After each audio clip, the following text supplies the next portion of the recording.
3 ans après l'assassinat de Samuel Paty, en France, on peut encore mourir d'enseigner. C'est ça qui est absolument dramatique aujourd'hui. Il y a des collègues qui ont sans doute eu cet après-midi du mal à faire court, du mal à être là tout simplement. Et ce sera sans doute encore le cas lundi. Il faut pouvoir y faire face, il faut pouvoir les soutenir.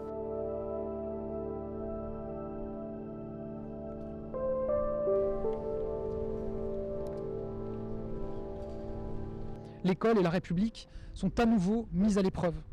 Mais l'école ne se laissera pas terroriser, jamais, sous aucun prétexte.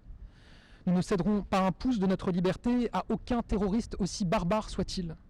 Face à la haine et à la barbarie terroriste, l'école restera soudée et elle restera ferme. Dès demain, des établissements scolaires auront cours et sont ouverts. Et donc dès demain, et comme tous les samedis, environ 500 établissements seront ouverts. Ces établissements, évidemment, font l'objet d'une surveillance renforcée dès demain.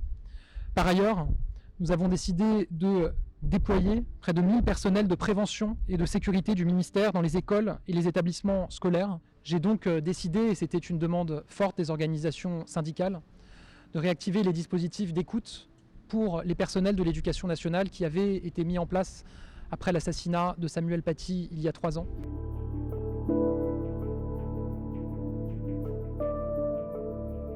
On a envie de reprendre en jouant notre rôle de décryptage, de transmission de connaissances auprès de nos élèves. Et pour bien faire ce qu'on a envie de faire, il faut qu'on ait un temps d'échange entre adultes en début de journée. Et de ce point de vue-là, nous, on souhaite par exemple que les premières heures de la matinée soient banalisées. Ça veut dire que nous, adultes des établissements scolaires, professeurs, CPE, PsyEN, AED, AESH, on se retrouve dans les établissements pour travailler à la préparation de l'accueil des élèves.